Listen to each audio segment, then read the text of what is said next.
안녕하세요. 닭공영어 줄리쌤입니다. 벌써 8월도 끝나가고 아침 저녁으로 바람이 살짝은 선선해지는 느낌입니다. 방학도 끝나고 이쯤 되면 중3 올라가거나 아니면 예비고2를 앞두고 있는 현재 중3 친구들은 많이 불안하기도 하고 어떻게 고등학교를 준비를 미리 해놔야 하나 걱정이 많으실 거예요. 오늘 영상은 줄리쌤이 20년 이상 학원 강사를 일하면서 고3까지 많이 지도해 봤을 거 아니에요. 그 과정에서 어떤 로드맵이 가장 효율적이었었는지 말해볼게요. 그리고 생각해봐요. 영어라는 과목이 실력을 쌓고 성적을 올리기까지 시간이 오래 걸리는 과목 중 하나거든요.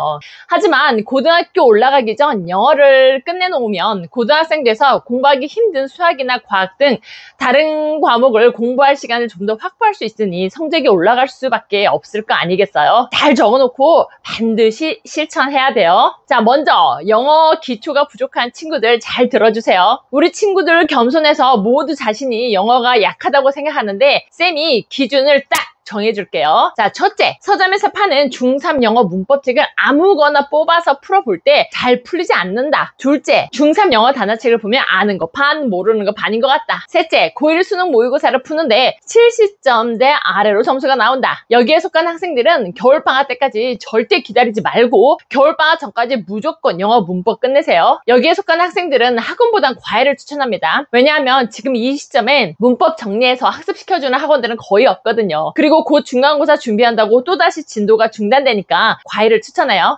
그리고 어차피 고등학교 들어가는데 문제 없으면 2학기 중간고사, 기말고사에 너무 목숨 걸지 말고 차라리 그 시간에 영어, 수학 선행하세요. 그렇게 겨울방학 전까지 문법 정리 암기하고 12월, 1월 2달간 문법 문제집 2권 정도 더 풀고 2, 3월은 고등학교 어법 문제집 꼭 풀어봐요. 그리고 독해는 중학교과 하지 말고 고1 전국연합 문제집으로 리스닝, 단어까지 공부해요. 여기에 단어 정리집이 있고 리스닝 빈칸 문제까지 있습니다. 대충 풀어서 답을 맞추는데 신경 쓰지 말고 문제집에 나온 단어 다 외우고 독해 모두 제대로 해석한다는 생각으로 독해 실력 끌어올려야 해요. 고1은 특별히 높은 난이도의 독해 구문이 별로 없으니 단어만 알아도 충분히 해석이 될 거예요. 고1 독해는 중3에서 어휘만 확장되고 문장 길이만 살짝 길어진 버전이라 생각하면 돼요. 그러니까 중3 독해도 안 되는데 고등학교 해도 돼요? 네, 해도 되니까 쫄지 말고 해요. 그 다음 난 영어 좀 되는 클래스다 하는 친구들 초집중 해주세요. 기준 잡아드립니다. 자, 일단 첫째, 중3 어떤 문제집을 갖다 줘도 잘 풀리는 편이다. 둘째, 고1 수능 모의고사 70점대 이상은 충분히 나온다. 여기에 속하는 학생들은 먼저 서점 가서 중3 마더텅 3,800제 중간 기말 내신용 문제집을 한 권 사서 풀어보면서 마지막으로 문법 개념 정리해주세요. 그리고 자릿소리 어법 어휘 기본편을 12월까지 끝내면 돼요.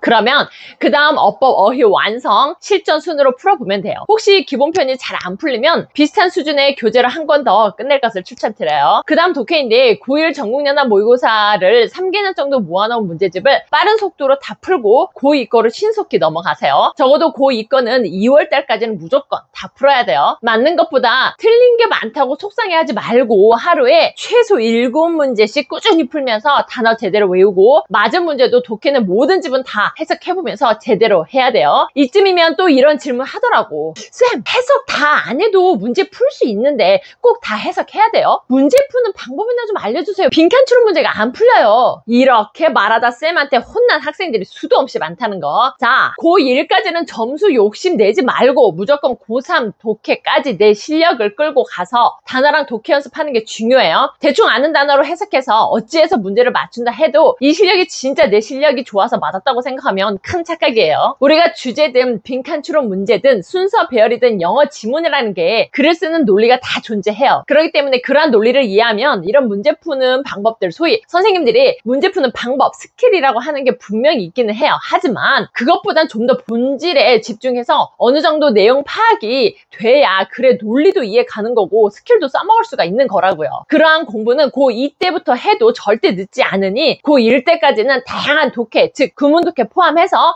이런저런 독해들 해보면서 단어, 독해 실력 쌓도록 하는 게 진짜 진짜 중요해요. 그래야 내신도 같이 끌어올릴 수 있습니다. 중학교 시기는 특히 영어 과목에 있어서 생각해 볼 때 진짜 중요한 시간이에요. 어쩌면 고등학교 영어 입시 결과를 결정지을 수 있는 시기라고 볼 수 있어요. 쌤이 끝내야 할 달과 시간을 정해놓기는 했지만 그건 진짜 최소 9 정도 해야 된다는 이런 이야기이고 더 빨리 진행할 수 있으면 좋기는 해요. 영어는 실력을 쌓을 때까지 어느 정도 시간이 걸리는 과목이고 공부하는 과정이 답답할 수 있기에 공부량이 급격히 많아지는 고등학교 시기에는 공부하기가 힘들 수 있는 과목이에요. 그러기에 중학교에 적어도 영어는 꼭 제대로 공부해놓고 고등학교 가서 기쁨을 줄 수 있는 부담을 덜 가질 수 있는 과목으로 꼭 만들어 놓기를 바라요. 작곡영어 줄리쌤이 여러분의 열정을 응원합니다. 파이팅!